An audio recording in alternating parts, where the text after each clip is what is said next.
به نام خداوند جان و خرد، کزان برتر اندیشه بر نگذرد. به کوروش، به آرش، به جمشید قسم، به نقش و نگار تخت جمشید قسم. که ایران همی قلب و خون من است، گرفته ز جان از وجود من است. بخوانیم همه این جمله در گوش باد، چو ایران نباشد تن من مباد. بدین بوم و بر زنده یک تن مباد.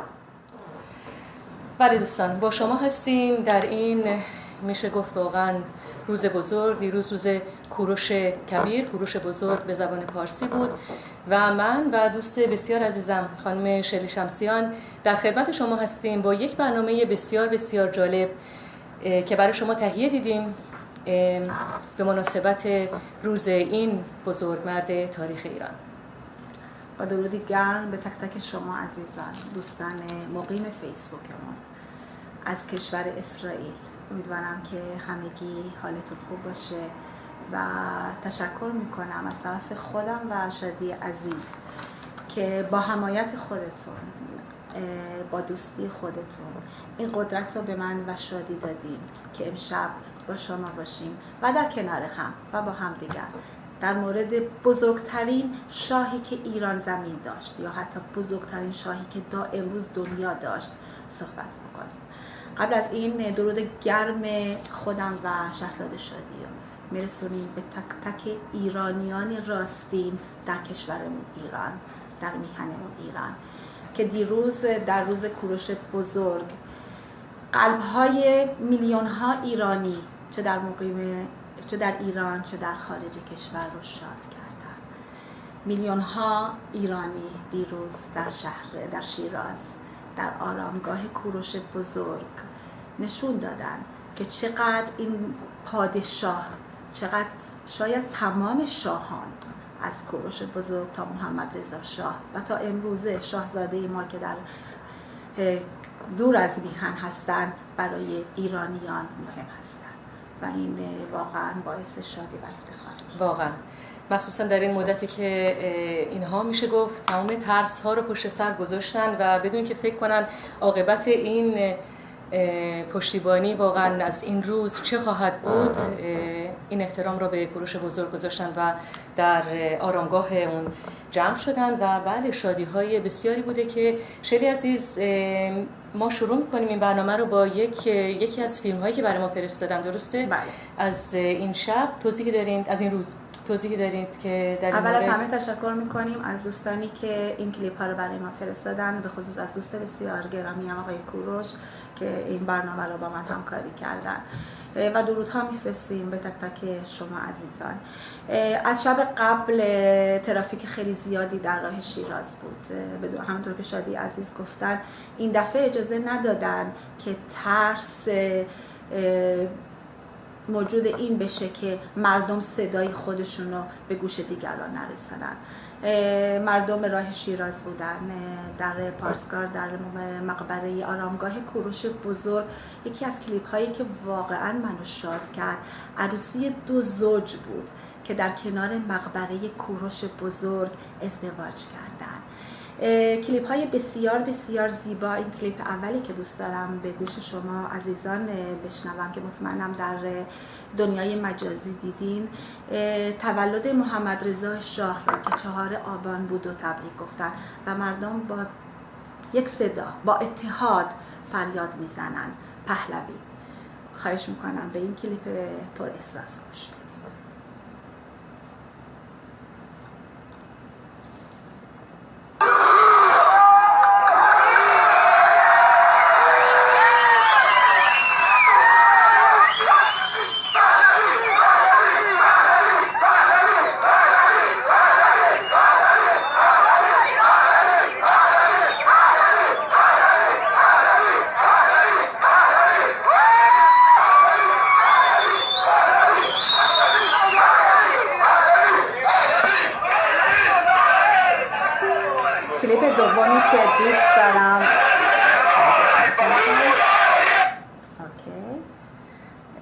کلیپ دومی که دوست دارم به گوش شما عزیزان برسونم.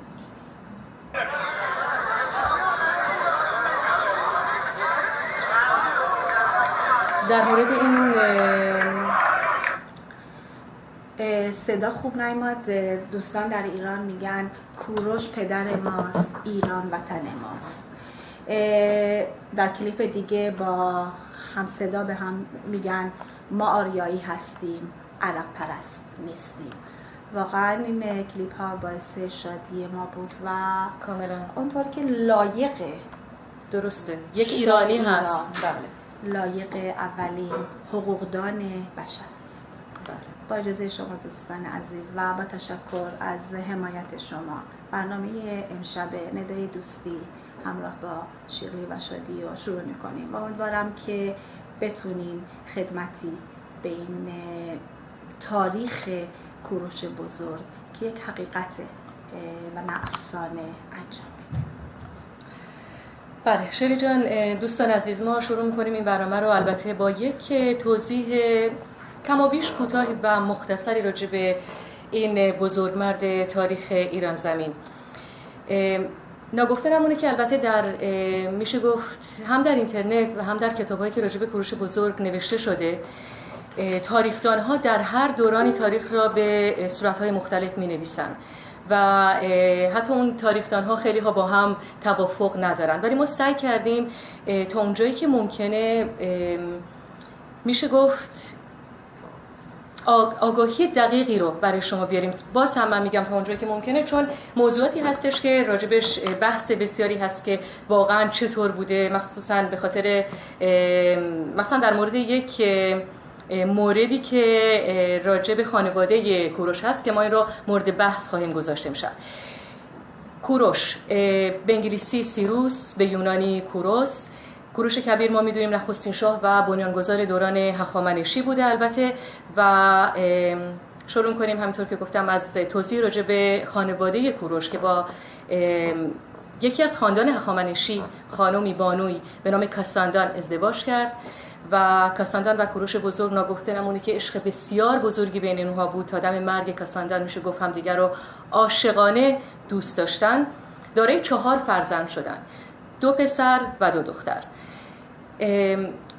پسرهای اونها کمبوجیه دوم و بردیا و 2 دختر دیگر به نام، یکی از اسمهای این دخترها اومده به نام آتوسا اول، ولی اسم دختر دیگر بله در تاریخ نیومده که این یکی از چیزهایی هست که واقعا کم هست در اطلاعاتی که راجع به خانواده کوروش هست.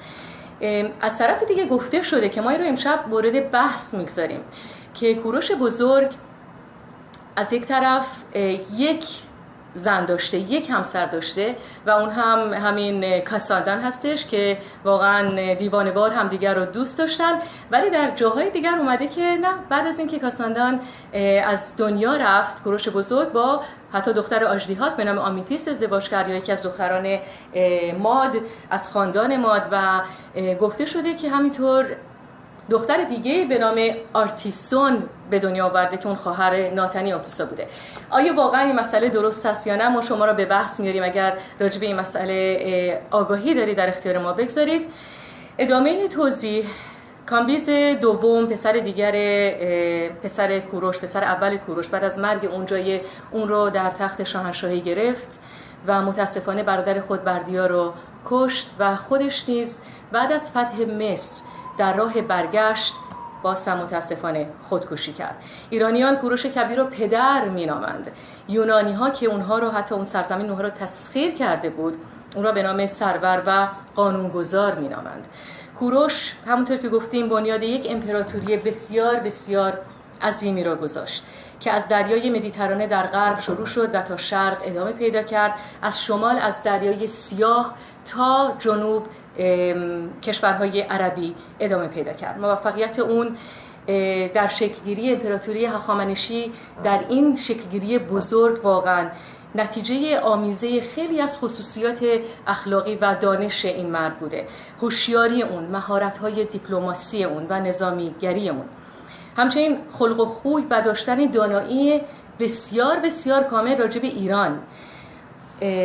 و همونطور که گفتم واقعا همه اون رو قانونگذار و قانوننگر میدونستن، چرا که هر جایی که میرسیده قانونهای بسیار درستی میگذاشته که حتی اون کشور به نام تسخیر میشه گفت حساب نمی اومده.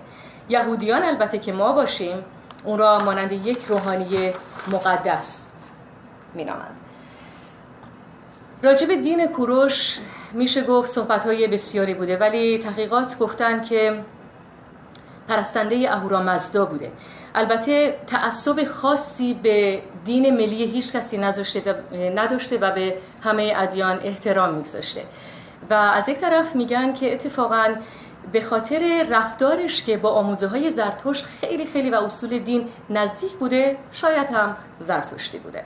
کوروش بزرگ بله پادشاه بزرگمنش بود که به مذهب و آداب ملل، همه ملل‌ها احترام کامل رو میگذاشت.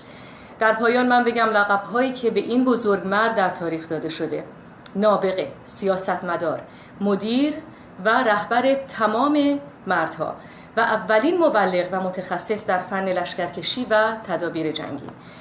اون تمام خواسته های مردم را اونطوری که انگار به اون الهام شده بود برآورده می‌کرده و کوروش به راستی و حقیقتاً لیاقت دریافت کلمه کبیر یا بزرگ به زبان فارسی را داشته. من دوست دارم در مورد اسم کوروش صحبت بکنیم. کوروش اسمش معنی اسمش بخشش یا بخشنده است. کوروش بزرگ پادشاهی بوده که هر کشوری یا وقتی که آزاد می‌کرده اون رو به دست پادشاه‌های خود برمیگردونده و به تمام دین‌ها و به تمام عقاید احترام می‌ذاشته. کوروش بزرگ اولین حقوقدان بشریت، مردی بوده که اجازه نداده در دوران اون برده باشه. تمام برده ها را آزاد کرده و این نشانده بخشنده کوروش بزرگ بوده. اگر تخت جمشید، مجسمه تخت جمشید رو دوستان نگاه کرده باشن یا آشنایی داشته باشن یا نه بهشون توصیه میکنم حتما نگاه بکنن. مجسمه تمام پادشاهانی هستش که کوروش بزرگ اون کشورها رو آزاد کرده و زیر سلطنت اون پادشاه ها گذاشته. این پادشاهان با هدیه به طرف کوروش بزرگ میان. در دست این پادشاهان نه شمشیره نه چاقو، بلکه با لبخند، بلکه با شادی به حضور کوروش بزرگ میان. این هست کوروش ها، مردی صلح پرست، مردی که به تمام عقاید و به تمام قوانین احترام میگذارد.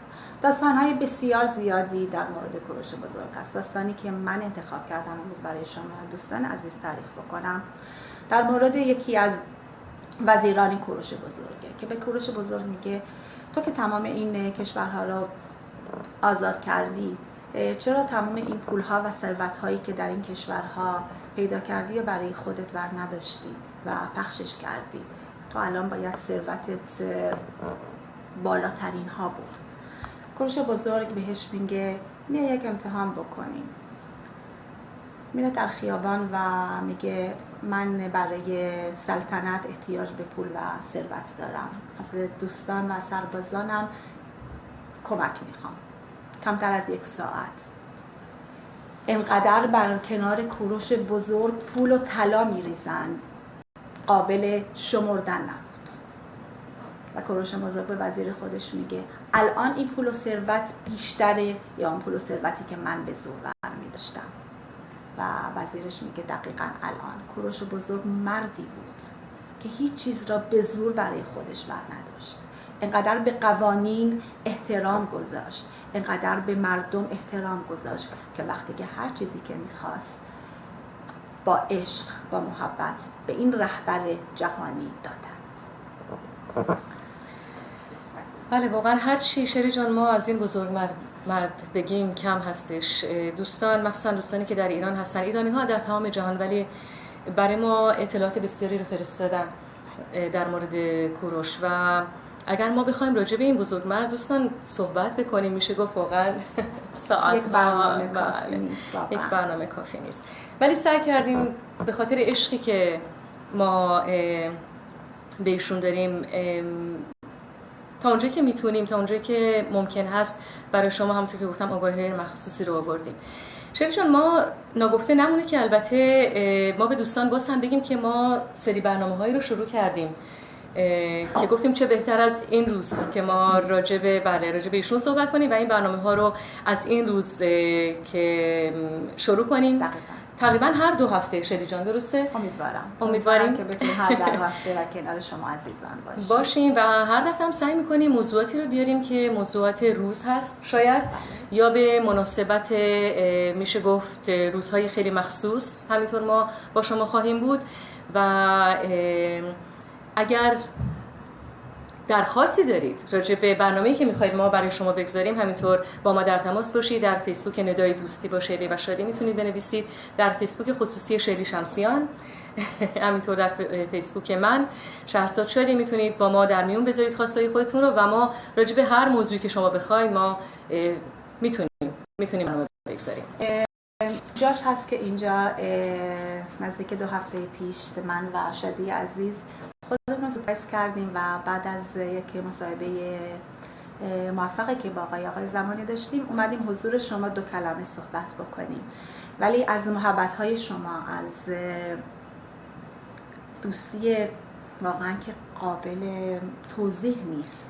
کاملا راه من و شادی رو باز کردیم، چون که واقعا من و شادی عزیز الان حدود 1 ماه فکر میکنیم بعد از متاسفانه بستن رادیس این چطوری با شما عزیزان باشیم و میشه گفت به عنوان حتی یک معجزه شما این راه را با 5000 بیننده که در فیسبوک من و شادی بود نشون دادیم و تا وقتی که شماها رو در کنار خودمون داریم، تا وقتی که حمایت شما رو در کنار خودمون داریم، قول میدیم تا جایی که قدرت داشته باشیم در کنار شما عزیزان باشیم که صدای من و شهرزاد شادی رو بشنویم. قبل از اینکه شادی عزیز توضیح دیگری درباره کوروش بزرگ بده، من خیلی دوست دارم بگم که عشق ما یهودیان ایرانی مقیم اسرائیل در برابر کوروش 2 برابره. چون به عنوان ایرانی که کوروش رو پدر ایران زمین میدونیم، چون به عنوان یهودیانی که کوروش رو به عنوان منجی قوم یهود میدونیم، مردی که یهودیان رو آزاد کرد و به یهودیا یا به کنعان برگردوند و اینو من در آینده نزدیک به شما توضیح میدم. شادی جان. بله شلی جان، این برنامه‌ریزی که کردیم نمیشد واقعا تکیه نکنیم روی منشور کوروش. بله که واقعا میشه گفت یکی از بزرگترین شناخته شده های قانون دنیا هستش و من این توضیح کوچکی در خدمت شما میارم در مورد منشور کوروش و ما این منشور رو من همراه شلی عزیز برای شما خواهیم خواند. البته ما میدونیم که در سال 1285 شمسی یکی از اعضای گروه کاوش انگلیسی در بین النهرین به نام هرمز رسام یک استوانه‌ای از گل پخته پیدا کرد. اول فکر می‌کردن که این لوح توسط یکی از پادشاهان بابلی شاید نوشته شده، اما بعد از بررسی خطشناسان مشخص شد که این نوشته مال سال 538 قبل از میلاد هستش و به هنگام ورود سپاه فاتح ایران به بابل به فرمان کوروش بزرگ نوشته شده. ترجمه و انتشار متن این استوانه گلی نشون داد که اون چه که از خاک بابل کشف شده در واقع نخستین منشور جهانی حقوق بشر هستش. به همین دلیل در سال 1348 در گردهمایی حقوقدانان در سراسر جهان که در کنار آرامگاه کوروش بزرگ شد، اون رو نخستین بنیانگذار حقوق بشر نامیدند و کوروش در این کتبیه برای نخستین بار از رعایت حقوق طبیعی و مادی و معنوی انسان صحبت کرده. این منشور بشر نامیدند به نسبت زمانه خود متنی بسیار پیشرفته و حقوقی بوده که ما راجبش صحبت خواهیم کرد. برخی از بندهای اون دقیقاً متناسب با منشور حقوق بشر فعلی هست، چرا که از اون کاملاً این استفاده شده. شری جان، ما منشور کوروش بزرگ بسیار زیاد هستش و به خاطر اینکه ما مدت زمان کوتاهی رو در خدمت شما خواهیم بود، قسمت مشهور این بیانیه حقوق بشر رو برای شما انتخاب کردیم که همراه همدیگر برای شما این رو میخونیم. بقیده من وقتی که آدم به منشور کوروش گوش میده دیگه حتی احتیاج نیست درباره کوروش درسی بله، بکنه، چون کاملا. که واقعا تمام قانون‌های انسانیت در این منشور کوروش نوشته و ای کاش که سیاستمداران‌های امروزه فقط به راه همین منشور کوروش میرفتن و امروز زندگی من و شما قشنگ‌تر بود.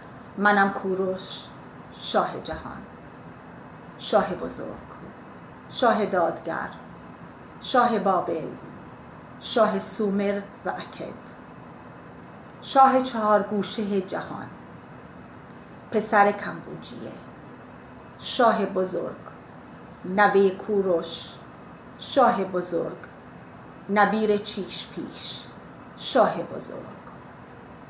آنگاه که بدون جنگ و پیکار وارد بابل شدم، همه مردم گامهای مرا با شادمانی پذیرفتند. در بارگاه پادشاهان بابل در تخت شهریاری نشستم. مردوک خدای بزرگ دلهای مردم بابل را به سوی من گرانید، زیرا من او را ارجمند و گرامی داشتم. ارتش بزرگ من به آرامی وارد بابل شد. نگذاشتم رنج و آزاری به مردم این شهر و این سرزمین وارد آید. نابسامانی درونی بابل و نیشگام‌های آنجا دل مرا به درد آورد. من برای آرامش کوشیدم. من بردهداری را برانداختم. به بدبختی آنان پایان بخشیدم. فرمان دادم که همه مردم در پرستش خدای خود آزاد باشند. فرمان دادم که هیچ کس مردم شهر را نیاز نیارد و به دارایی آنان دستیازی نکند. مردوک خدای بزرگ از کار من خشونت شد. او مهربانیش و فراوانی را ارزانی داشت. ما همگی شادمانه و در آشتی و آرامش پایگاه بلندش را ستودیم. من همه شهرهایی را که ویران شده بود از نو ساختم. فرمان دادم تمام نیایشگاه‌هایی را که بسته شده بود بگشایند. همه خدایان این نیایشگاه‌ها را به جاهای خود بازگرداندم. همه مردمانی را که پراکنده و آوار شده بودند به جایگاه‌های خود برگرداندم و خانه‌های ویران آنان را آباد کردم. همچنین پیکره خدایان سومر و اکد را که نبونید بدون هراس از خدای بزرگ به بابل آورده بود، به خوشنودی مردوک خدای بزرگ و به شادی و خرمی به نیایشگاه‌های خودشان بازگرداندم. باشد که دلها شاد گردند. بشود که خدایانی که آنان را به جایگاه‌های نخستینشان بازگرداندم هر روز در پیشگاه خدای بزرگ برایم زندگانی بلند خواستار باشند. من برای همه مردم معبودگاهی آرام مهیا ساختم و آرامش را به تمامی مردم پیشکش کردم. دوستان ببینین این منشور کوروش واقعا بنیان هر انسانیته. من بردهداری را برانداختم در دورانی که روماهی‌ها، یونانی‌ها خودشون رو انسان دوست، خودشون را امپراتوری میدونستن، متمدن میدونستن. بردهداری یه قسمتی از قانون دنیایی بود و تنها کوروش بزرگ بود که اومد بردهداری رو برداشت. در زمانی که هر کسی دین خودش رو اجبار میکرد، کوروش بزرگ میاد میگه هر کسی خدای خودش رو بپرسته، هر کسی دین خودش رو بپرسته. به جای خشونت، به جای کشتن، به جای خونریزی، شاهی بوده که براش صلح و دوستی و آرامش مردمش مهم بوده. یعنی واقعا امروز تمام قانون‌های انسان دوستی از منشور کوروش بزرگ نوشته شد. بله، همین هم هست. بله، این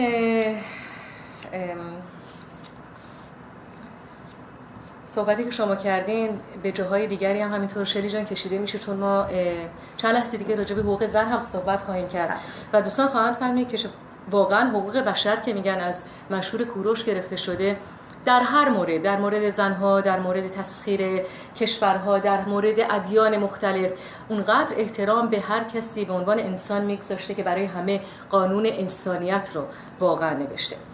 من واسه اینکه یک آنتراکتی بریم اینجا باسم شرلی جان و راجع به زندگی کوروش صحبت کنیم، برای اینکه کوروش بزرگ با به دنیا اومدنش اونقدر تغییر و تحولات واقعا پیدا شد در دنیا به خوبی و میشه گفت بدیها محو شدن و خوبیها به دنیا اومدن که خیلی جالب هستش که من به یک افسانه کهنی برخوردم که راجع به تولد کوروش همچین چیزی رو میگه که ایختوویگو پادشاه ماد یک دختری داشته به نام ماندانا. یک شب پادشاه در خواب میبینه که روی شکم دخترش یک درخت تاکی بسیار بزرگ رویده و سراسر آسیا رو فرا گرفته. خوابگزاران رو خیلی فوری دعوت میکنه در دربارش و تعبیر این خواب رو ازشون میپرسه. اونها میگن که ماندانا فرزندی خواهد زایید که پادشاه بزرگی خواهد شد و او رو سرنگون میکنه و دنیا رو زیر فرمان خودش میگیره. ایختوویگو از این مسئله البته بسیار بسیار هراسناک میشه و دختر خودش رو، ماندانا رو، به کمبوجیه پادشاه آنشان در مغرب فارس میده که جای حکومتش از حکمتانه بسیار بسیار دور بوده. وقتی که دخترش ماندانا آبستن میشه، ایختوویگو از اون درخواست میکنه یک مدتی در حکمتانه بمونه، یعنی برگرده به منزل پدر. و به محض این که طفل، یعنی همون کوروش بزرگ، به دنیا میاد، پدر بزرگ سنگدل میشه گفت، به یکی از درباریان خودش امر میکنه که اون نوزاد رو ببرن در جنگل و آزادش بکنن در جنگل تا اون طعمه حیوانات درنده بشه.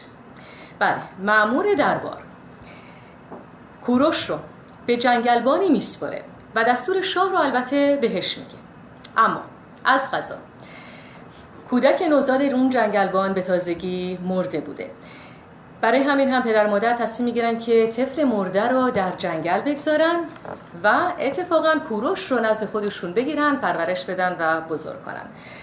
بله، اون چه منجمین پیش بینی کرده بودند صورت میگیره و کوروش بزرگ و جنگجو میشه جنگجو و واقعا دلاور و به زودی جانشین پدر خودش در میشه. چندی نمیگذره که کوروش تصمیم میگیره که از پرداخت مالیات واقعا جلوگیری بکنه و مالیات رو به میشه گفت ایختوویگو پادشاه بزرگ ماد نمیده و از ارتش میشه گفت یک جنگی اونجا به وجود میاد و ارتش ماد رو شکست میده و پدر بزرگ خودش رو از تخت به زیر میاره و به آنشان تبدیل میکنه که اون تا آخر عمر اونجا به سر میبره. این یک افسانه هستش که واقعا افسانه کهنی که وجود داره راجع به پیشگویی که شده بود راجع به کوروش بزرگ که به دنیا میاد و بله میشه کوروش بزرگ و امپراتوری که این درست میکنه و جای میشه گفت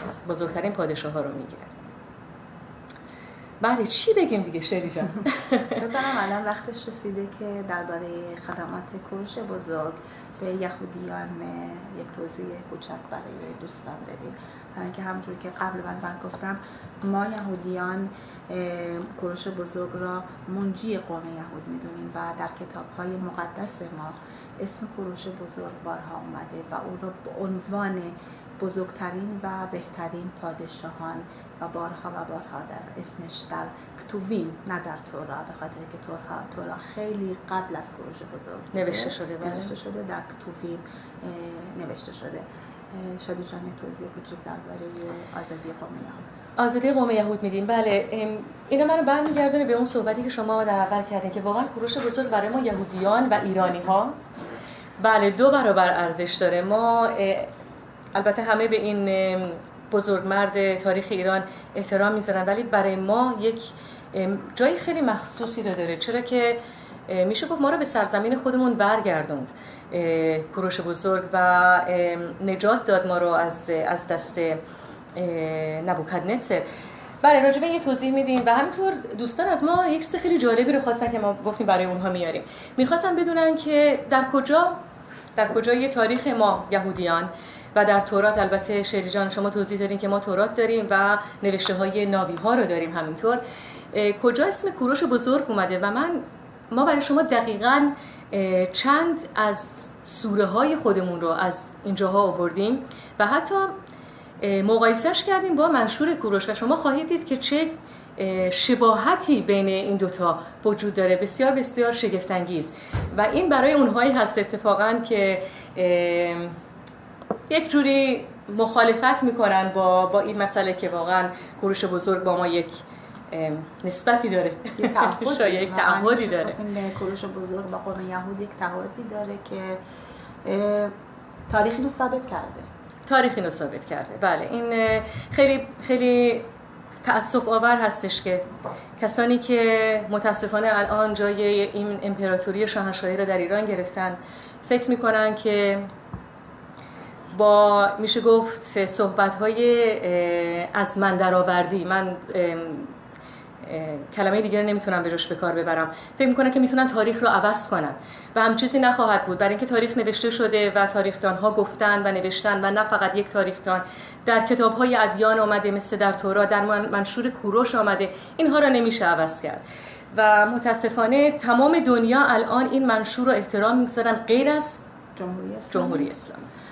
جمهوری اسلامی اصلا کوروش بزرگ رو قبول نداره. بقیده اون دنیا از دوران اسلام از 1500 سال پیش به وجود اومده. هر چیزی که قبل از اسلام بوده اصلا وجودی نداره. پس باید که بگن کشوری به اسم اسرائیل نبوده یا پادشاهی به عنوان کوروش بزرگ نبوده. ولی باز هم میگم مردم ایران در این 2-3 سال آخر ثابت کردند که چقدر حرفای جمهوری اسلامی دروغه. ببینیم الان چه مراسمی بود؟ نه رمضان، اون یکی که روز عاشورا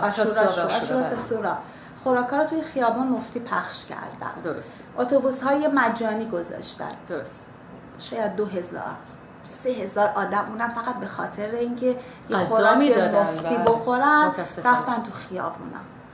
ولی ببینین کوروش بزرگ، آرامگاه کوروش بزرگ با تمام خطری که داشت برای این مردم، نه اتوبوس رایگان بود، نه خوراک رایگان بود، مردم رفتن و نه 100 تا، نه 200 تا، نه 1000 تا.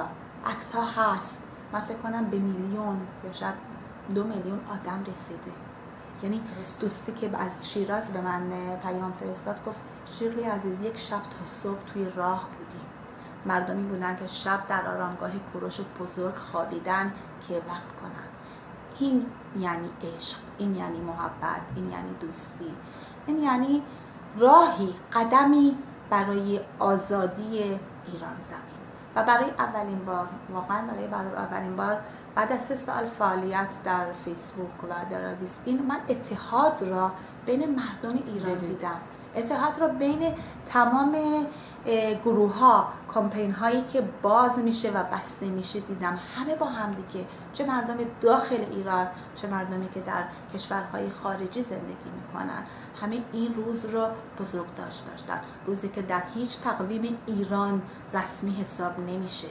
اگر تقویم ایران رو باز بکنه هیچ روز رسمی کوروش بزرگ رو وجود نداره. روز تولد میلاد علی و محمد و حسین رو میبینیم، روز مرگ تمام امامهای مسلم و اسلام رو میبینیم، ولی روز بزرگداشت کوروش بزرگ متاسفانه در هیچ تقویم ایرانی نیامده.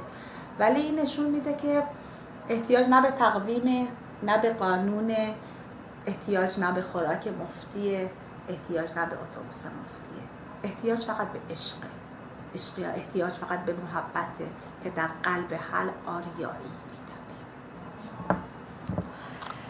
بله، میرسیم به ما یهودیان.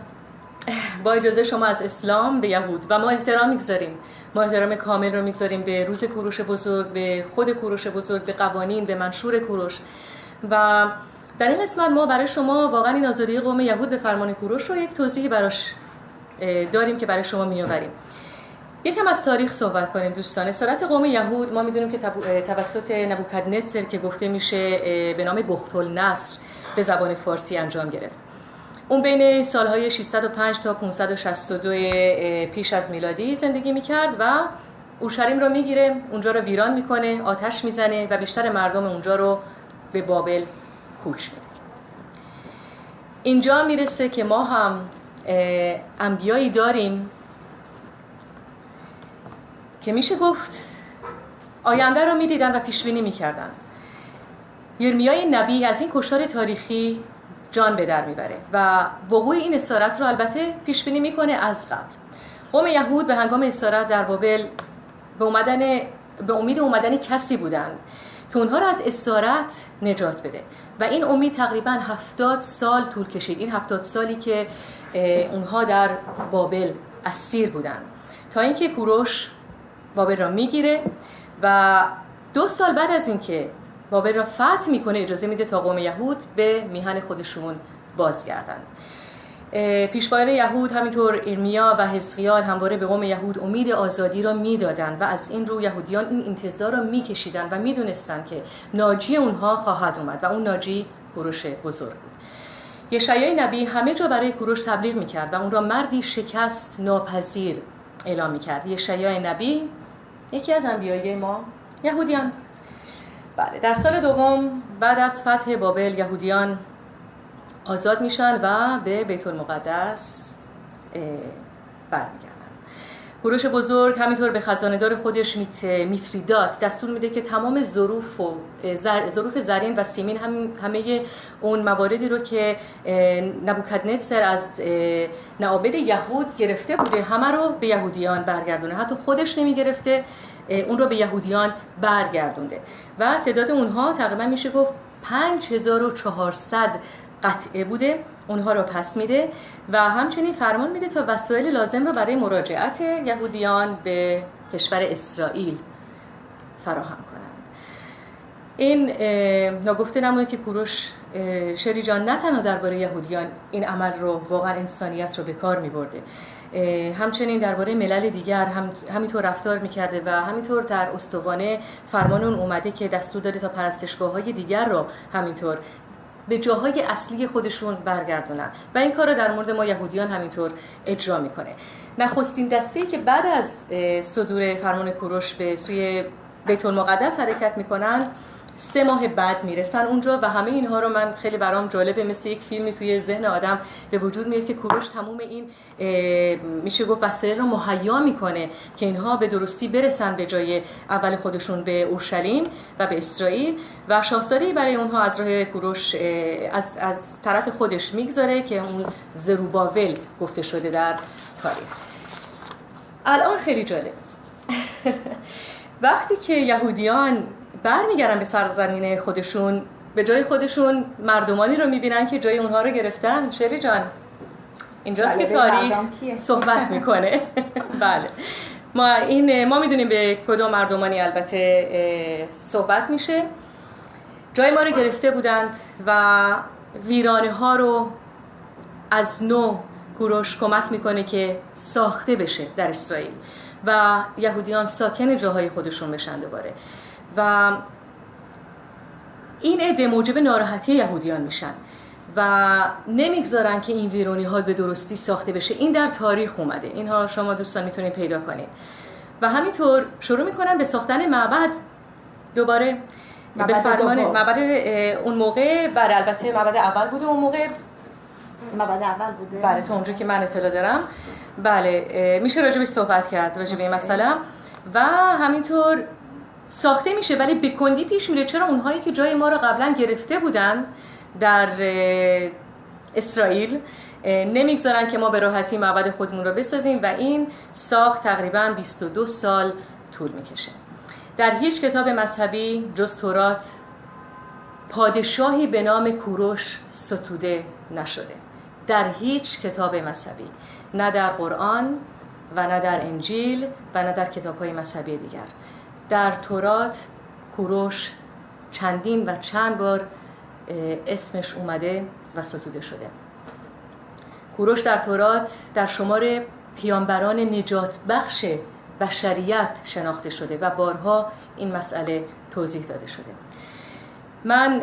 برای من مهمه که در این قسمت به شما بگیم که تورات یک کتابی هستش که از نظر تاریخی همینطور برای ایرانی‌ها بسیار مهم هست، چرا که کتاب تورات و کتاب‌های دیگر یهود همینطور سرشار از مطالبی هستند که برای تاریخ ایران سودمند بوده و تورات حتی در ایران شناسی به اروپاییان همینطور شلی جان کمک کرده که ایران را بشناسند.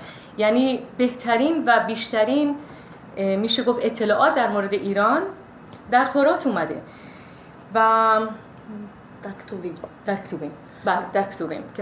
ما میگیم تورات به خاطر اینکه بله مهمه، درسته، چون دوستان به نوع تورات میشناسن. ولی ما تورات رو داریم که قبل اومده شری جان همونطور که شما گفتین و بعد از اون انبیا نوشتند ادامه تاریخ دین یهود را. تورات ما 3 قسمته، ما به عبری میگیم تنخ، تورا، لویین و کتوبیم. تورا کتابیه که حضرت موسی به قوم یهود داده و خدا اونو نوشته. کتوبیم نویین کتاب‌هایی هستن که رهبران ما، نبی چطوری میشه به فارسی ترجمه؟ نبی‌های ما نوشته شده و نوشتند. کوروش بزرگ در نوئیم این اسمش بارها و بارها اومده و تاریخ ایران رو هم جای شادی از میگفت میشه از این کتاب‌های مقدس یاد گرفت. شادی عزیز، من یک چه درباره چیزایی که تو شده بودم. شادی عزیز گفتن که در اسرائیل و خیلی میتونن بیان الان بگن که اون زمان کشوری به اسم کشور اسرائیل نبود. ما میدونیم که سالهای سال جمهوری اسلامی با سوشوی مغزی که اسم اسرائیل رو کشور فلسطینا انواع اقسام اسمها میذاره برای اینکه ثابت بکنه قوم یهودی در اسرائیل نبوده و اسرائیل حق طبیعی قوم یهود نبوده. اگر دوستان کتاب کوروش بزرگ رو بخونن یا در ویکی‌پدیا حتی بنویسن، ببینن که کوروش بزرگ قوم یهود را به کشوری برگردونده که اسم اون کشور یهودیا بوده یا کنعان، که در تورات میدونیم کنعان کشور اسرائیلی البته با مرزهای بسیار بسیار بزرگتر از امروزی کشور اسرائیل و یهودیا به اسم یهود کشور یهودیا هست. پس کوروش بزرگ منجی قوم یهودیان رو به کشوری برگردوند که تعلق به خودش بوده و اون کشور نه اسمش فلسطین بوده، نه فلسطین بوده، نه اسرائیل، یهودیا، کشوری که خدا و ابراهیم قولش را به یهودیان داد، کشوری که در دوران قبل از مصر یهودیان در اونجا زندگی می‌کردند و مجبور شدن پراکنده بشن. کوروش بزرگ این اجازه رو به یهودیان میده که به کشور خودشون به یهودیا برگردن، چیزی که خیلی خیلی اینجا جالبه. با اینکه کوروش بزرگ اجازه کامل به تمام یهودیان داده بود که به یهودیا برگردن و با پول و حمایت خودش به یهودیان کمک کرد، یهودیان بسیار زیادی از دوران کوروش انتخاب کردن در خودشون ایران در زیر سلطنت هخامنشی، در زیر سلطنت کوروش بزرگ، داریوش، خشایارشاه بمونن و به خانه ابدی خودشون، به خانه پدری خودشون اسرائیل بر نگردن. تا این حد دوستی و محبت ما یهودیان به ایران زیاد بود که همیشه تا امروز ایران و اسرائیل رو مساوی کشور و وطن خود می‌دانستیم و خواهیم دانست. بسیار درست. بله، من امیدوارم که واقعا ما خوشبختانه شری جان باز هم میگیم که دوستان بسیار زیادی داریم از ایران که کاملا با این صحبتی که شما کردین موافق هستن، میشه گفت 100%. و دلم میخواست که کسانی که خیلی بدون دلیل میشه گفت و با تعصب خیلی پوچ این حرفای ما رو شاید بگن که قبول ندارن، تحقیقات خودشون رو انجام بدن و اون تعصب رو بگذارن کنار. ما هدف ما این هست که ما دلها رو به هم نزدیک کنیم، دلهای قوم ایران و قوم اسرائیل رو، مخصوصا ما ایرانیان که در اسرائیل هستیم و ما واقعا میخوایم به این هدف برسیم. پس اگر تعصب‌ها رو بذارین کنار و این صحبتی که شری عزیز گفتن کاملا گوش فرا بدین، میبینید که واقعا این صحبت درست است، در تاریخ هم اومده. جونم یه تشکر کوچک تمام دوستانی که اینجا دارن برای ما کامنت میذارن و واقعا با این لایک ها و قلب ها دل من و تو رو شاد میکنن بکنیم. ببخشین که نمیتونیم کامنت ها رو مثل دفعه اول بخونیم و تک تک جواب شما رو بدیم. همین تلفن کمی دوره خوندنش سخته. بله ما همین که خیلی دوست داریم که هرچی بیشتر درباره شاه شاهان پدر ایران زمین کوروش کبیر صحبت کنیم. البته ناگفته نمونه که ما یکم تکنولوژی تغییر میدیم در برنامه‌های آینده که ما بتونیم همینطور که شما کامنت میگذارین همینطور ما بتونیم بخونیم و همینطور جواب بدیم و بله کمی پیشرفت خواهیم کرد برای دفعه آینده. و همچنین که بله شما گفتین چون اونقدر آگاهی بسیار هست برای امشب، پس سعی می‌کنیم امشب رو کاملا تعلق بدیم نه به جواب شما دوستان بلکه به کوروش بزرگ. ولی من اجازه دارم یه درود به دوست عزیزمون سورنا بگم از ایران با ما هستن، نمیگم از کدوم شهر. سورنای عزیز یکی از دوستان بسیار بسیار خوب من، میشه گفتش که در تمام برنامه‌های ردای دوستی از من حمایت کرده، خیلی به من دکلمه یاد داده. درود بر تو سورنای عزیز و درود بر شما تک تک شما دوستان عزیز. وقتی که برنامه به پایان برسه قول میدیم که من و شادی جواب دوستان بدیم و به بزرگی خودشون فعلا ما رو ببخشن. بله اوکی، یک کمی دیگه ادامه میدیم شری جان راجع به همین تورات. اوکی، این وظیفه ما هست که ما نشون بدیم این همبستگی قوم یهود رو با قوم ایرانی میشه گفت، به خاطر اینکه الان وقتش هست که وقتی که نام کوروش میاد این واقعا این اسم ما رو به هم کاملا وصل میکنه. پس با اجازه شما ما باز هم راجع به این مسئله توضیح خواهیم داد. اون دوستانی که از ما خواستن که ما مدارکی رو بیاریم راجع به همین گفته هایی که در میشه گفت کتاب های انبیای ما نوشته شده و منشور کوروش و همین استوانه کوروش گفته میشه، من برای شما این قسمت ها رو میخونم. کمی دقت کنید ببینید که چقدر شباهت، البته من راجبش صحبت میکنم و میگم شباهت ها کجا خواهد بود، چقدر بین این دو گفته وجود داره. بله، در کتاب اشیای نبی درباره کوروش همچین چیزی اومده: من دست راست مسیح خود کوروش را گرفتم تا به وسیله وی امتها را مغلوب سازم، کمرهای پادشاهان را بگشایم، درها را به روی او باز کنم.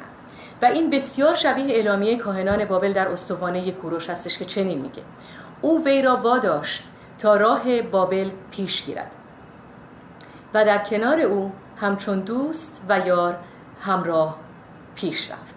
و در تورات همینطور، در ما میگیم تورات، باز همونطور که شری عزیز توضیح دادن در کتابی که نوشته شده، کتاب‌هایی که از انبیای ما نوشته شده، همچین چیزی اومده: من پیش روی تو خواهم خرامید و جاهای ناهموار را هموار خواهم ساخت، درهای برنجین را شکسته، پشتبندهای آهنین را خواهم برید و گنجینه‌ها و خزائن پنهانی را به تو خواهم بخشید، تا بدانی که من تو را به نامت خوانده‌ام.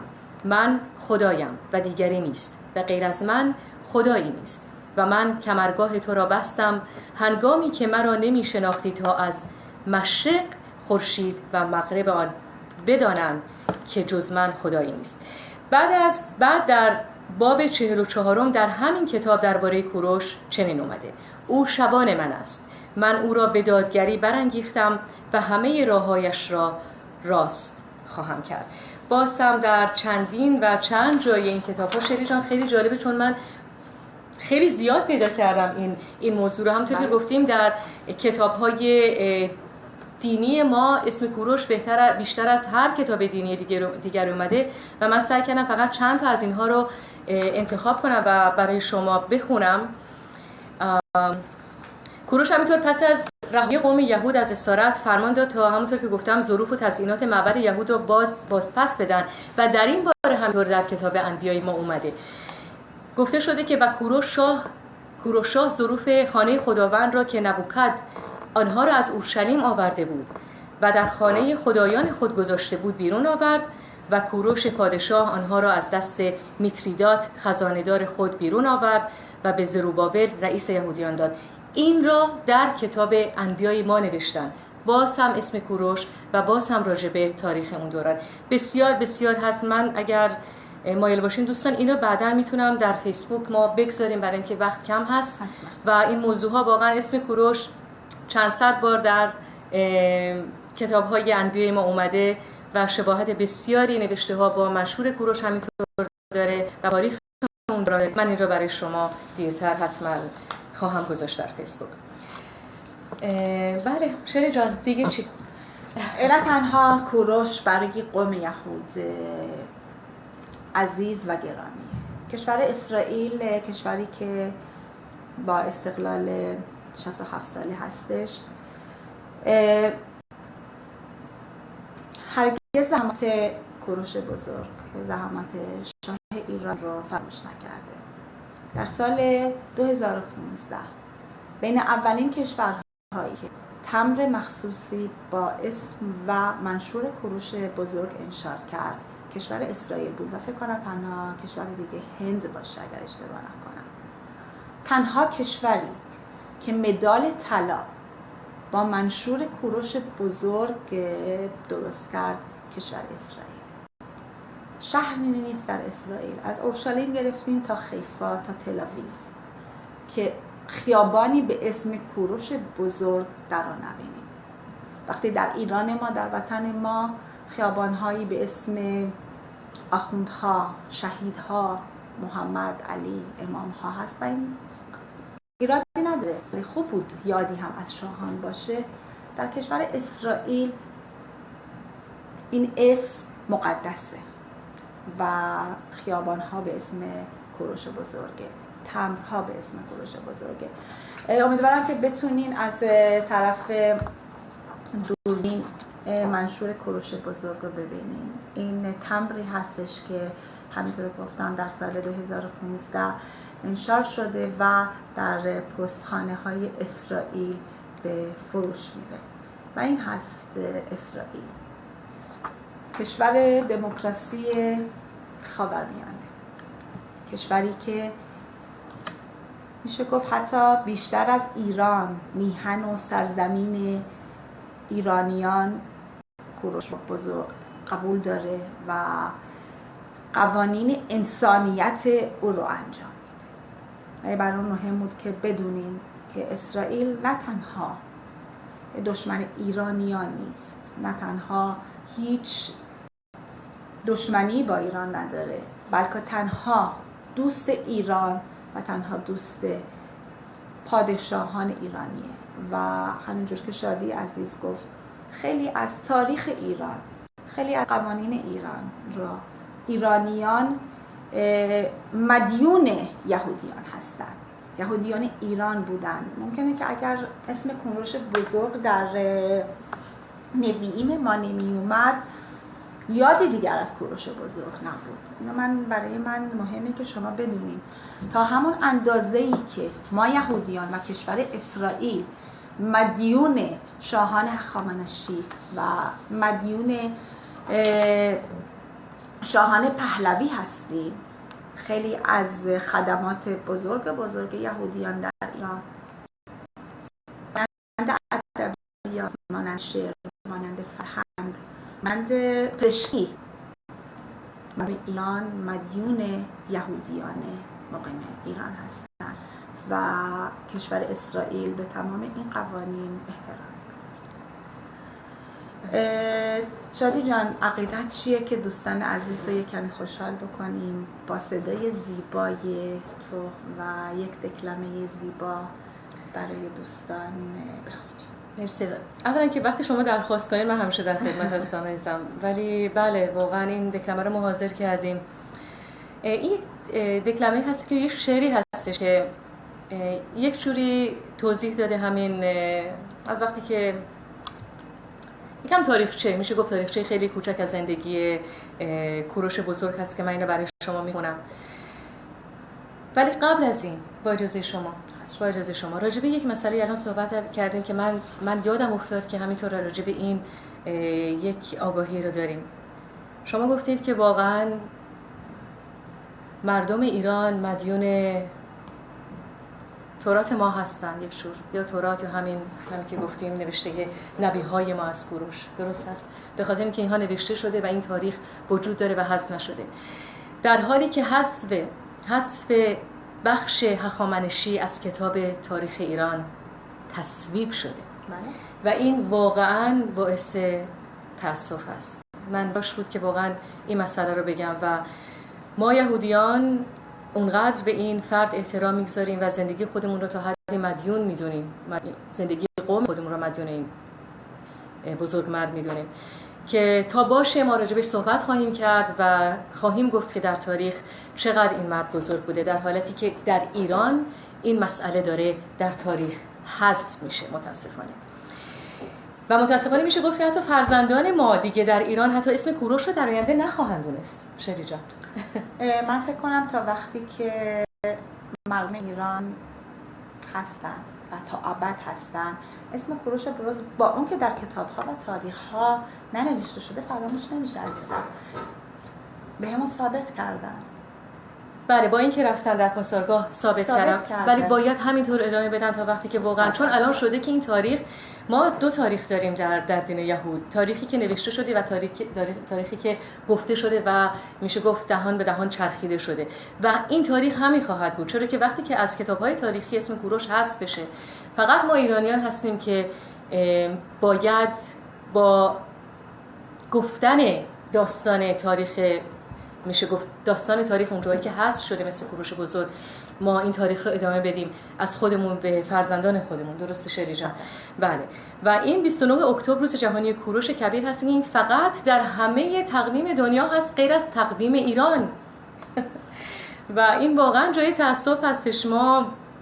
من واقعا وقتی که این آگاهی ها رو پیدا کردم در شوک بودم شری جان که چطور ممکنه که واقعا در هر تقویمی در دنیا 29 اکتبر روز جهانی کوروش شناخته بشه ولی در تقویم ما ایرانی ها اون رو حذف کرده باشن. و چند سال دیگه با نابودی کامل تخت جمشید متاسفانه باید سپاسگزار کشورهایی مثل فرانسه باشیم حتی که چندی از تخت جمشید رو در موزه های خودشون حذف کردن برای اینکه همون سلسله های هخامنشی رو تا اونجایی که میتونه ایران داره متاسفانه نشونه هاش رو ویران میکنه. الان میریم سر اون دکلمه‌ای که شما از من درخواست کردین شری جان، برای اینکه واقعا مرسی ازم یکم سنگین صحبت کردیم و بله یکم نفس بکشیم. فردای روز 7 آبانه روز جشنه، روز شادیه، شادی و جشن در قوم آریایی یک قانونه، یک امره و همونجور که در آرامگاه کوروش بزرگ مردم خوندن و رقصیدن و شاد کردن، ما هم دوست داریم که امروز دلهای شما عزیزانمون رو شاد بکنیم.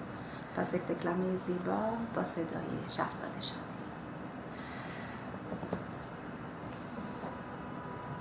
تا که اتحاد ماد از هم گسست، آستیاک بر تخت شاهی بنشست. قدرتش بی حد و بی انکار بود، 10 ملل بنده به آن دربار بود. با خرد او تا ابد پیکار کرد، در جهان روح بشر را تار کرد. تا که یک شب در عدم سیلاب دید، سیل آب از دخترش در خواب دید. موبدان را زین میان احضار کرد، از غم کابوس خود هوشیار کرد. جمله آنان گفتن ای شاه زمان، تاج و تخت تو نباشد در امان. آستیاک از ترس تشویش وطن، از هراس بخت آن پاکیزه زن، خود رها از بند این کابوس کرد. هر که آمد بی سبب منحوس کرد. بی خبر از آن سرشت خوشنهاد، دختر خود را به شاه پارس داد. تا که سالی از وصال آن گذشت، نغمه میلاد آن در دل نشست. 7 آبان روز شاد روزگار، ماندانا شد در دیارش باردار. بار دیگر آن شه ننگافرین، در خیال و خواب خود دید این چنین. یک درخت از دخت او رویده شد، شاخ و برگش در جهان پیچیده شد. موبدان گفتند که ای شاه زمین، تاج و تخت تو نباشد در امان.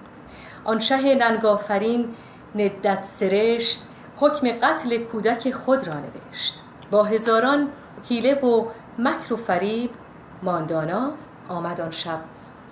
آمد به آن شهر غریب. تا که آن کودک به دنیا پا نهاد، لرزه‌ای بر کاخ اهریمن فتاد. ماندانا از شوق بسیاری که داشت نام آن شاهزاده را کوروش گذاشت.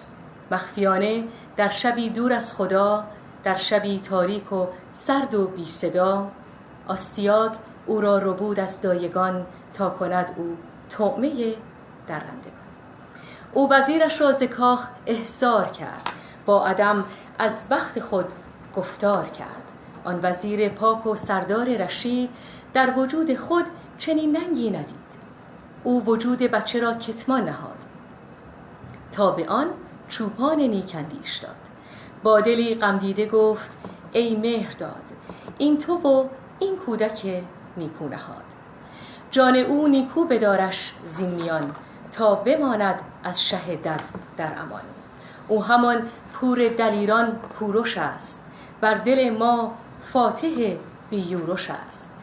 روزگار آن کودک نورسته را، آن عقاب شرقی پربسته را، در میان کوه و کوهستان گذاشت، در کنار رزم آن چوپان گذاشت. ماندانا تا رهسپار یار شد، از غمش کمبوجیه هوشیار شد. او سپاه پارس را آماده کرد تا به جنگ آید بر آن کفتار زرد. ماندانا او را ز جنگ انکار کرد، از سپاه دیو و دد گفتار کرد. تا 12 سال از آن غوغا گذشت، کس حریف لشکر دیوان نگشت. ظلم و نفرت پرچم هر شهر بود، از سپاهان کام مردم زهر بود. تا که روزی در غروب آسمان، در میان بازی آن کودکان، تاج شاهی بر سر کوروش نشست. شیشه عمر دد و دیوان شکست.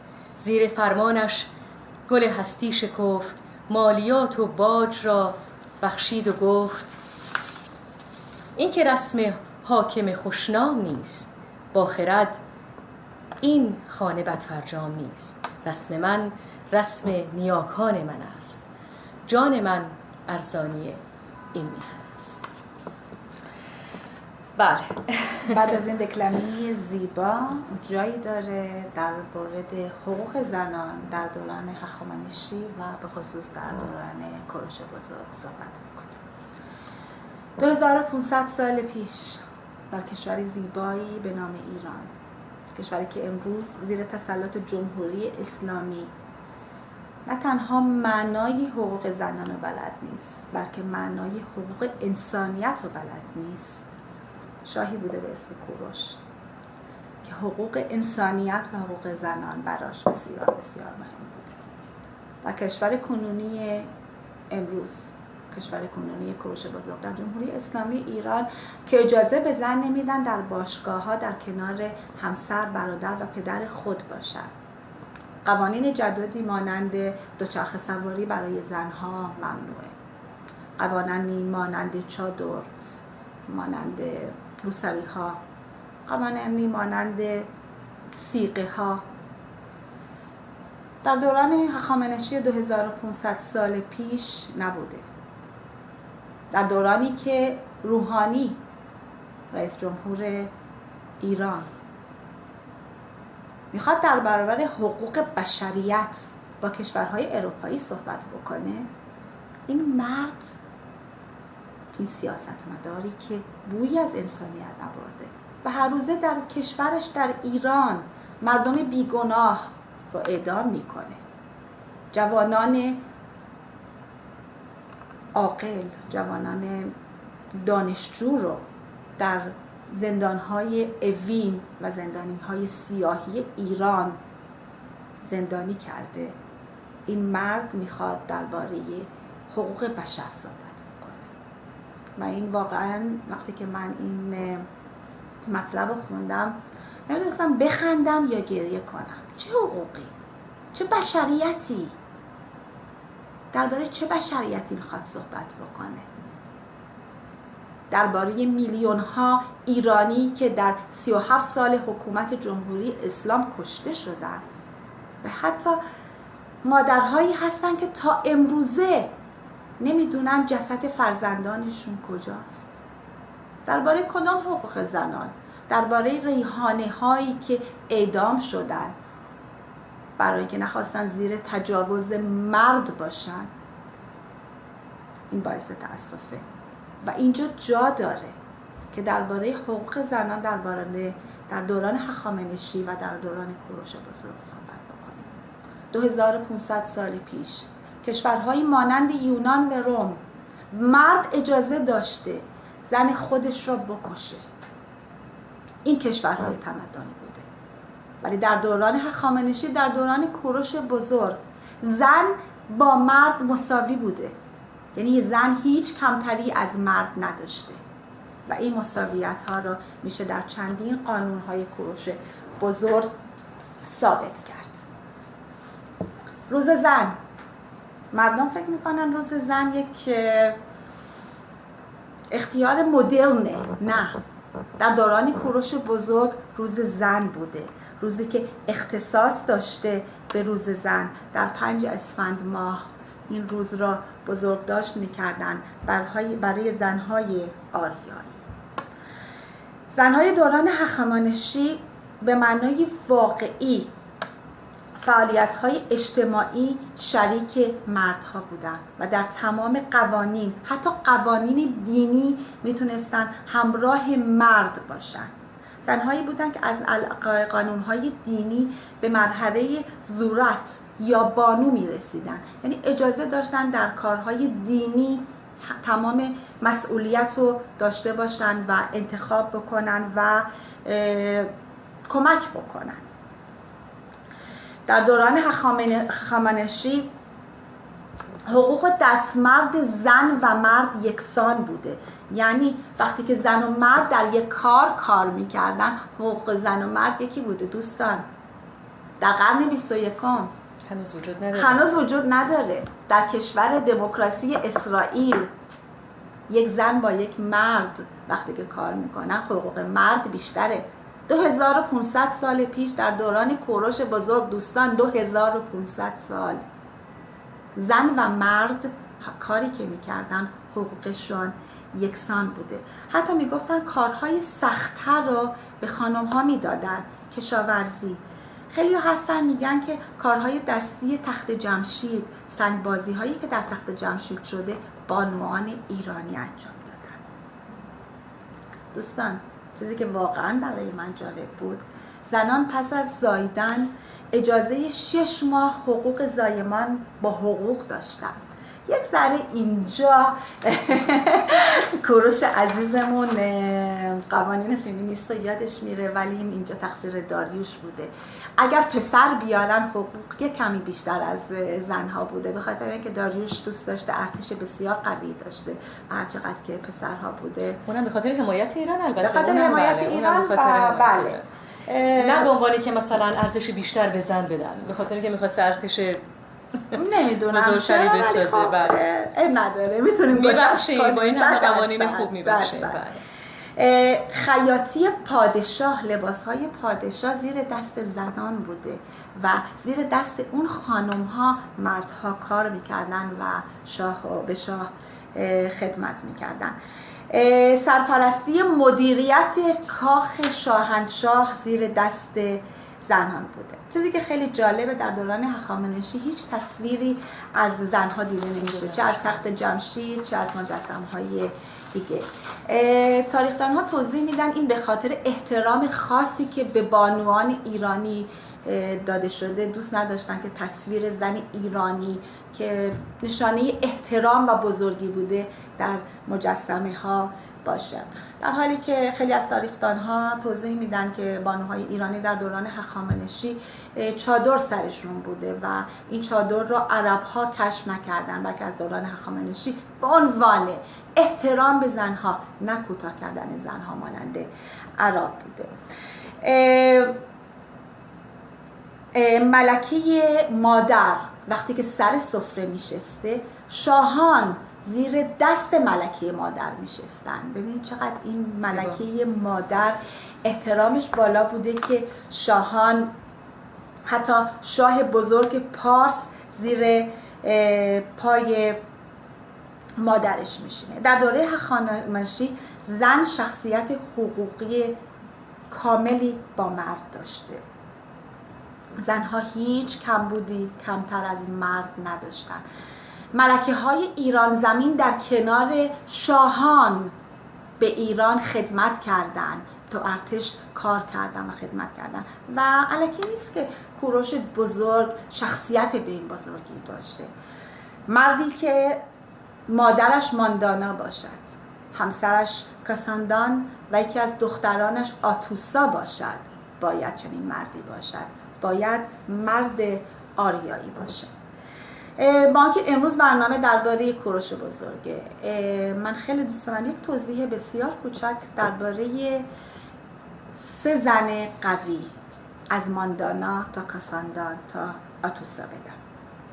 کاساندان همجور که شاهزاده شادی عزیز گفتن که کوروش بزرگ بوده، کسی که در کنار کوروش بزرگ سلطنت کرده و در تمام جنگ‌هایی که کوروش بزرگ رفته به او کمک کرده و به او توصیه کرده. وقتی که آتوسا فوت میکنه در سن بسیار جوان، میگن از سرطان سینه، کوروش بزرگ عزادار بشه و امر میکنه که برای 6 روز برای کاساندان گرامی، برای ملکه ایران زمین عزاداری بکنن. تاریخ‌دان‌های زیاد قبول دارن که کاساندان تنها بانوی کوروش بزرگ بوده، ولی خیلی ها میگن که بعد از مرگ کاساندان کوروش بزرگ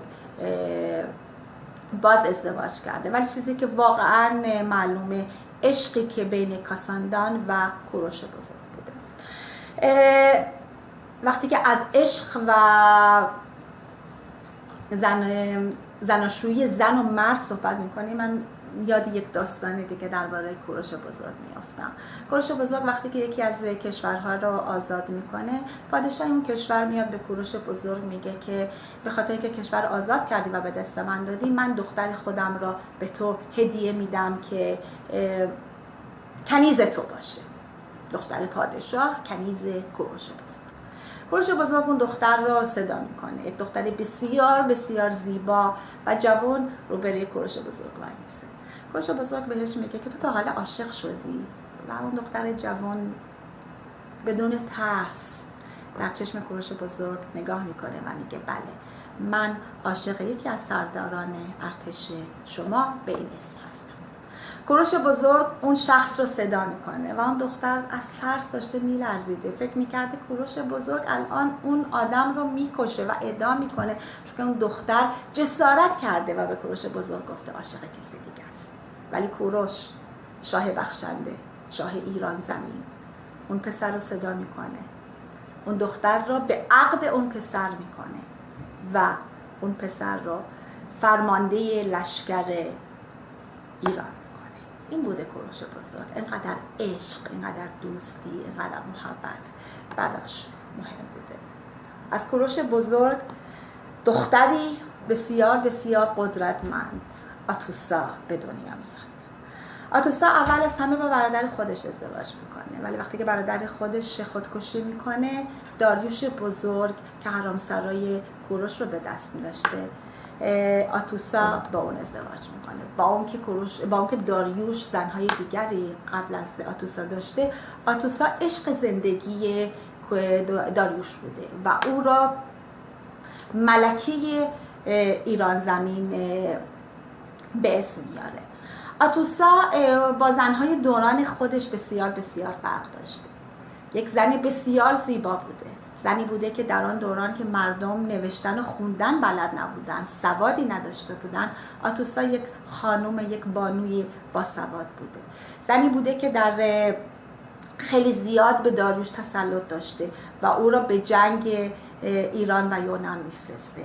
زنی بوده که با آنکه اولین زن داریوش نبوده و قبل از او بچه‌های دیگری داریوش داشته، پسر خودش را، خشایارشاه را به شاهنشاهی میاره. این بوده آتوسای ما، زنی که از نظر دینی بعد از آناهیتا به اسم بانو لقب دینی داشته. ببینین چه زنهایی داشتیم. 2500 سال پیش آتوسا همراه هم شوهر خودش هم پسر خودش در ارتش خدمت میکرده، نقشه بینی جنگ رو میکرده. این هستن بانوان ایرانی، این هست قدرت زن ایرانی.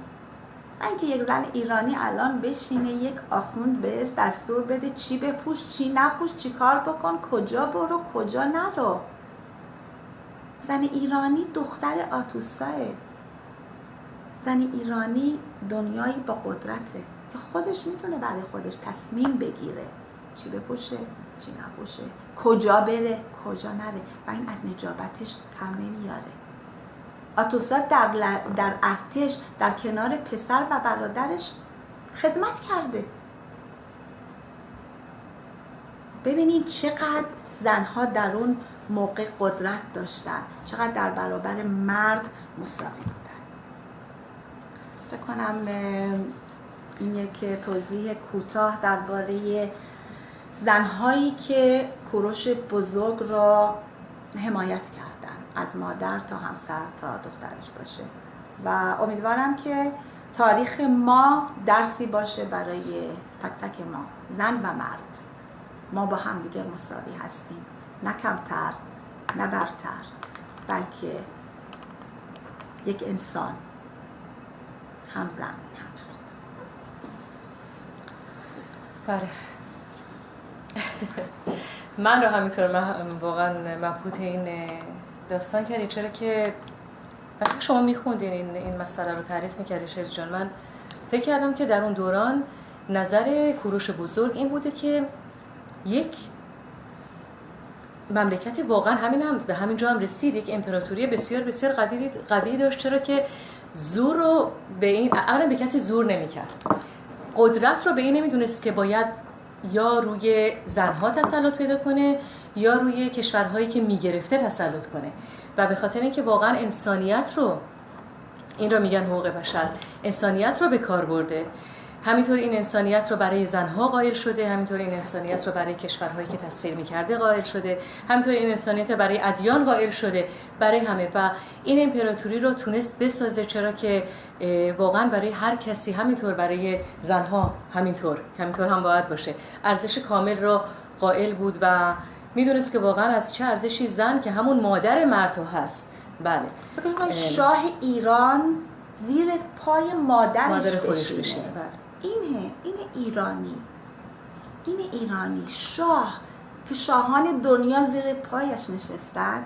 وقتی که مادر خود ماندانا سر سفره نشسته، کوروش زیر پای مادرش نشسته، بلکه میدونسته، کوروش بزرگ میدونسته که هر چی که هست از مادرشه، از مانداناه.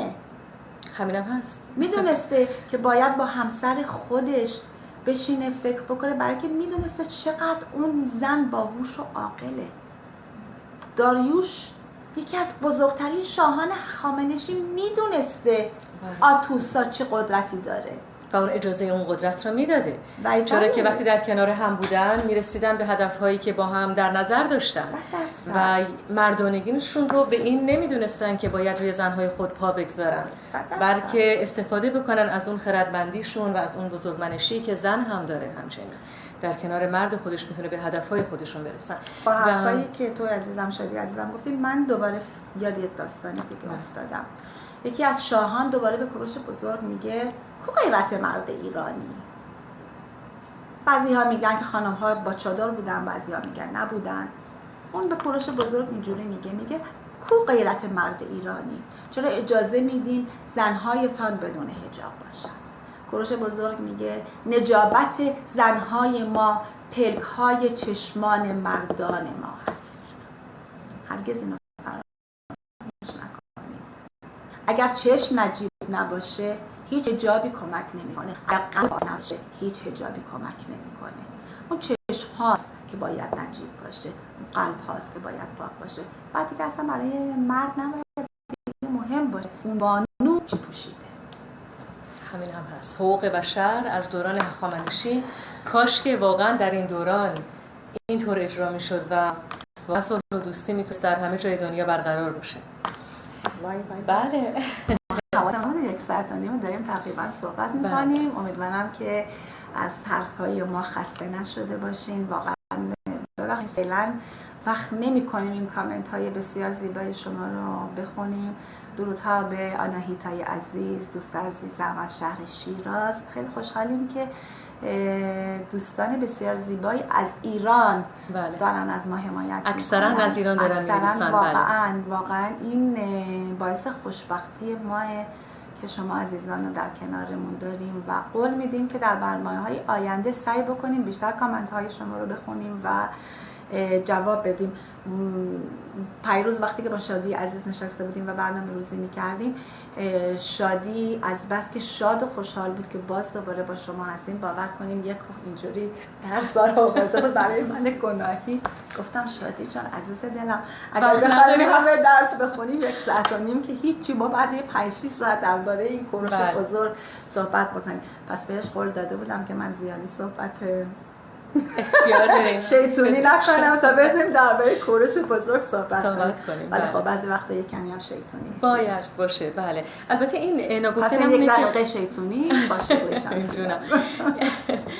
این برنامه یک برنامه خیلی مرتب هستش، به خاطر که خیلی یه برنامه تاریخی هست شلی جان، درسته؟ برای همین خواستیم خیلی برای شما آگاهی بیاریم. منم خیلی زیاد واقعا این آگاهی رو جمع کرده بودم، بسیار زیاد، و من شاگرد خوبی بودم و شما واقعا خدا اختیار داری، شما برای من خیلی مسئله رو آوردین. ولی بله درست گفتی، چون واقعا وقت کم هست و آگاهی در مورد کوروش بزرگ بسیار بسیار هستش. ولی ما قول میدیم که برنامه‌ای که میگذاریم، البته هر برنامه‌ای طبق مورد خودش، موضوع خودش، موضوع شاد هم بیشتر کامنت‌ها رو می‌خونیم. ولی کوروش بزرگ این حقوقدان، این مرد فمینیست، عشق من و شادیه، یه مرد ایرانی پیدا فمینیست باشه. بله فمینیست باشه. پس باید امروز تمام قدرت رو بذاریم برای توضیح راجع به ایشون. بله 100%. بریم سر اوکی، داریم به آخر نزدیک میشیم. شری جان متاسفانه قبل از مرگ کوروش وصیت‌نامه‌ای نوشت. وصیت‌نامه‌ای نوشت که دوستان ما این وصیت‌نامه رو برای شما میخونیم. راجبه البته توضیح میدیم راجبه مرگ و آرامگاه کوروش کمی و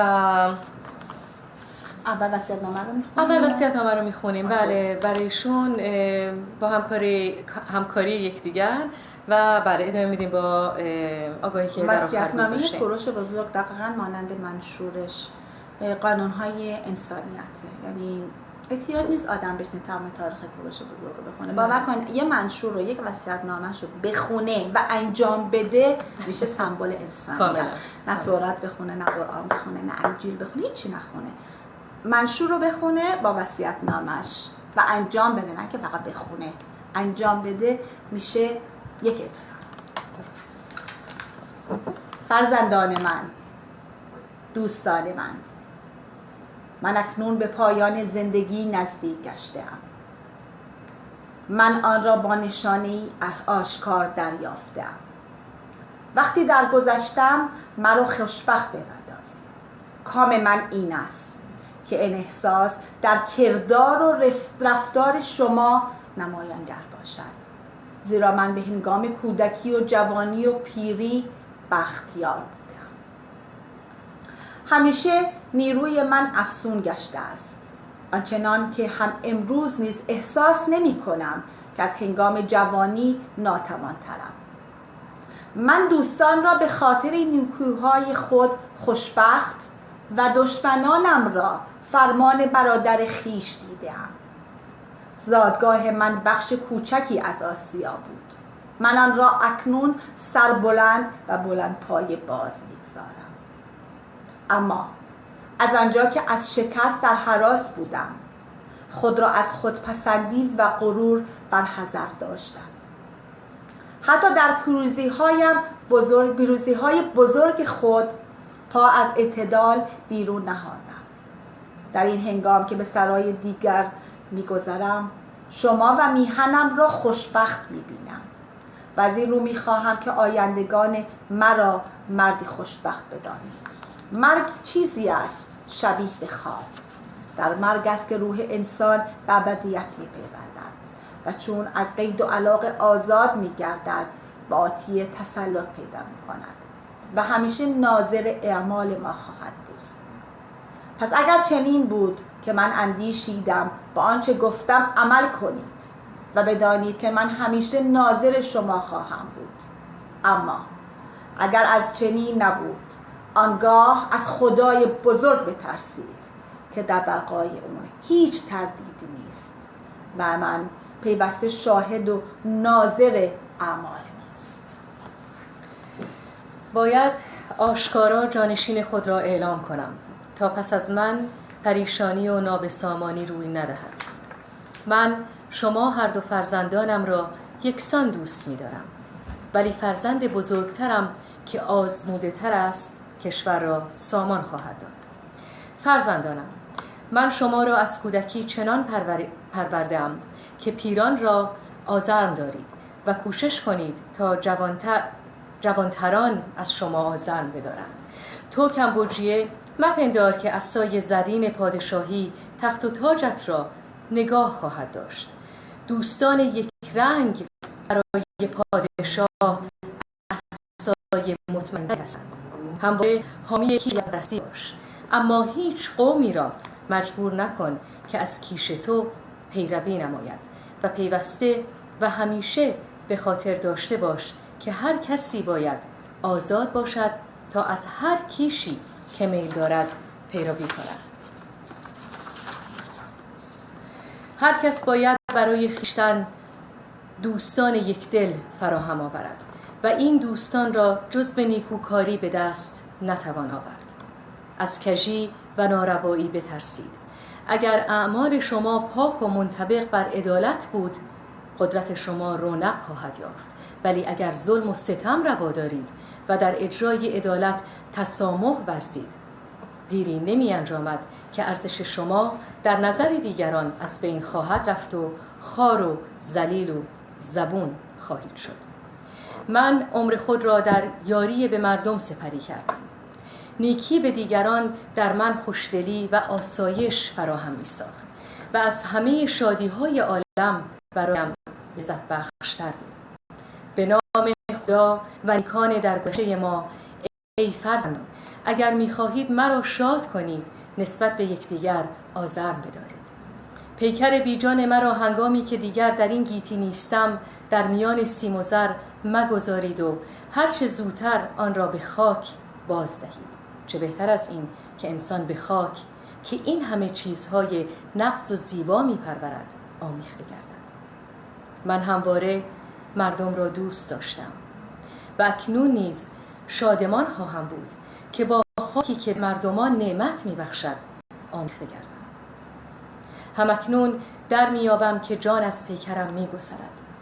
اگر از میان شما کسی می‌خواهد دست مرا بگیرد یا به چشمانم بنگرد تا هنوز جان دارم نزدیک شود و هنگامی که روی خود را پوشاندم از شما خواستارم که پیکرم را کسی نبیند، حتی شما فرزندانم. پس از مرگ بدنم را مومیایی نکنید و در طلا و زیورآلات و یا امثال آن نپوشانید. زودتر آن را در آغوش خاک پاک ایران قرار دهید تا ذره ذره های بدنم خاک ایران را تشکیل دهد. چه افتخاری برای انسان بالاتر از این که بدنش در خاکی مثل ایران دفن شود. از همه پارسیان و همپیمانان بخواهید تا بر آرامگاه من حاضر گردند و مرا از این که دیگر از هیچ گونه بدی رنج نخواهم برد شاد باش گویند. به واپسین پند من گوش فرا دهید. اگر می‌خواهید دشمنان خود را تنبیه کنید، به دوستان خود نیکی کنید.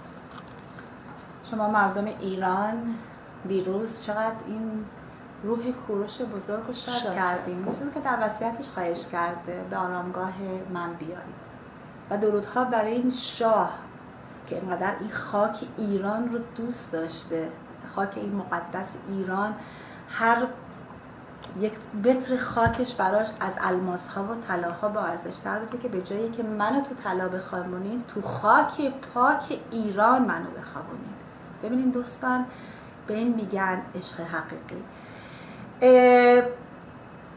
قبل از اینکه برنامه رو با یک کلمه دیگه به پایان برسونیم، من وقتی که شادی عزیز با صدای بسیار زیبایش وصیت‌نامه کوروش بزرگ خوند و سعی کردم اشک از چشمام جریان نشه. به این فکر افتادم که چقدر تورات ما، چقدر قوانین یهودیان با قوانین کوروش بزرگ شبیه بوده. یک مرد کافر روزی پیش هیلل بزرگ، یکی از نبیهای بزرگ قوم یهود میاد. بهش میگه اگر تو میخوای من یهودیت رو قبول بکنم، تورات رو قبول میکنم، من روی یک پا وای میستم، تو به من بگو تورات شما چی هست.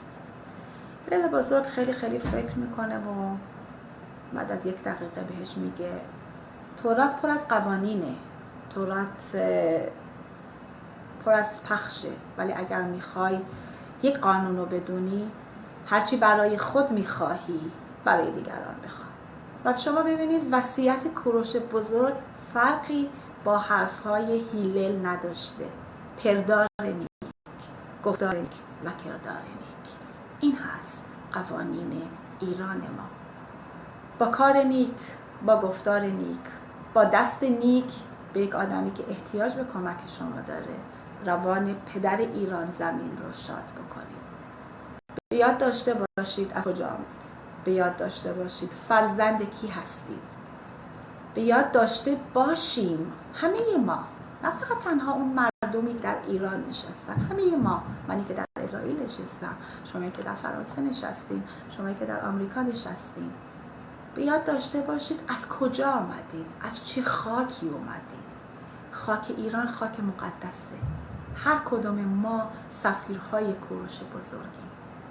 من دختر کوروش بزرگم، شما پسر کوروش بزرگی. وصیت او رو به یاد داشته باشید و سعی بکنید در این دنیای سخت انسان باشید. بله، به آخر برنامه رسیدیم تقریبا. ناگفته نمونه که در خصوص مرگ کوروش کبیر روایت‌های بسیاری گفته شده و متفاوت. مثل چندین مورد که راجع به کوروش ما سعی کردیم اطلاعات پیدا کنیم و به گفته‌های مختلفی رسیدیم، ولی بر اساس کتاب تاریخی هرودوت که در بسیاری از زمینه‌ها با یافته‌های باستانشناسی مغایرت داره و تناقض‌های بسیاری در اون دیده میشه، کوروش بزرگ در یکی از جنگ‌های اقوام ماساجت که قبایل زرتپوستی بودن در شمال خراسان متاسفانه کشته میشه. آرامگاه کوروش که شما دوستان ایرانی ها چندین میلیون اونجا بودید دیروز، در فاصله کاش که میشد ما هم پروانه بودیم، پروانه بودیم ولی شما بودیم به جای ما. بله. و این آرامگاه در فاصله حدود 1 کیلومتری جنوب غرب کاخهای پاسارگاد قرار داره. همونطوری که ایرانی ها میدونن، آرامگاه کوروش بزرگ سال 2004 میلادی به عنوان زیر مجموعه پاسارگاد تحت شماره 1106 در میراث جهانی یونسکو ثبت شد. آرامگاه کوروش بر روی سکوهای مرتفعی میدونید که قرار داره که این سکو خودش نیز از قطعات تراشیده شده سنگ تشکیل شده. بر بالای سکو اتاق مخصوص دفن جسد قرار داره و این اتاق حدود 2 متر و 10 سانتی متر پهنا و 3 متر و 17 متر طول و 2 متر و 10 ارتفاع داره که برای داخل اون ورودی کوچک و باریکی بود داره که آرامگاه کوروش از سنگ‌های شیروانی مانند گوش پوشیده میشه که ارتفاع اون ساختمون کامل حدود 11 متر است. که امشب با ما بودیم، ما رو دعوت کردیم به سالن خونه خودتون، مهمان شما عزیزان بودیم و به من که خوش گذشت. همچنین من. چه بهتر از این که در کنار شهزاده شادی، در کنار شما عزیزان درباره کوروش بزرگ صحبت کردیم و این روز بسیار زیبا رو با شما عزیزان بودیم. به زودی 2 هفته دیگه با برنامه دیگه روزش رو به شما خبر خواهیم داد. تبلیغ میکنیم در ندای دوستی، تبلیغ میکنیم در فارسی زبان ها، تبلیغ میکنیم در فیسبوک های خودمون و قول میدیم تا وقتی که شماها با ما باشین، تا وقتی که شماها از ما حمایت بکنید، تا وقتی که شما مشتاق شنیدن صدای من و شادی باشین، این افتخار رو داریم در کنار شما عزیزان باشیم. از طرف خودم شب بخیر میگم و تشکر میکنم که با ما بودیم.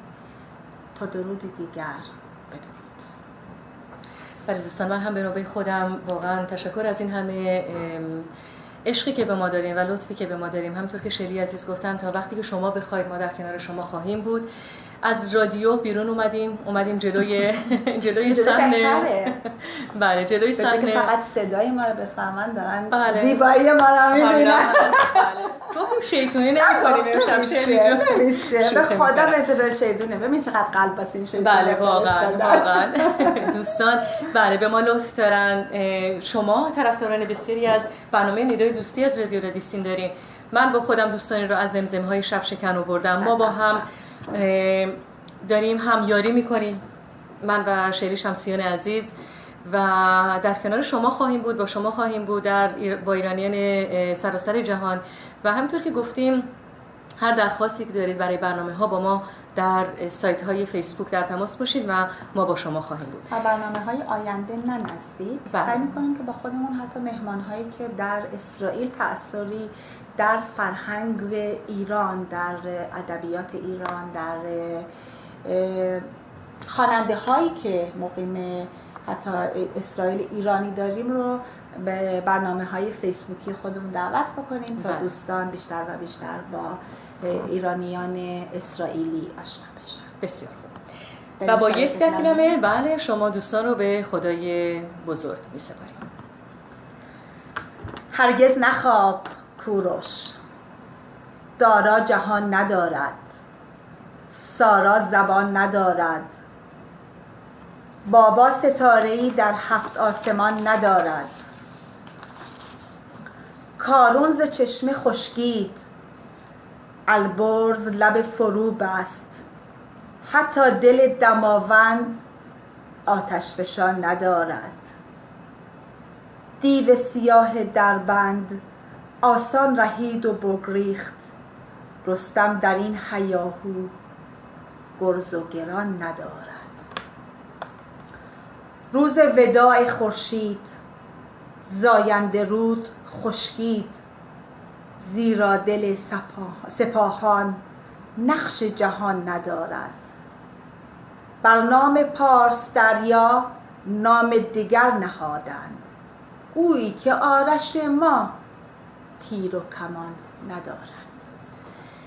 دریای ما زمانی بر کام دیگران شد، نادر ز خاک برخیز میهن جوان ندارد. دارا کجای کاری دزدان سرزمینت بر بیستون نویسند، دارا جهان ندارد. آیین به دادخواهی فریادمان بلند است، اما چه سود اینجا نوشیروان ندارد. سرخ و سپید و سبز است این بیرق کیانی، اما صد آه و افسوس شیر ژیان ندارد. کو آن حکیم طوسی شاهنامه ای سراید، شاید که شاعر ما دیگر بیان ندارد. هرگز نخواب کوروش ای مهر آریایی، بی نام تو وطن نیز نام و نشان ندارد.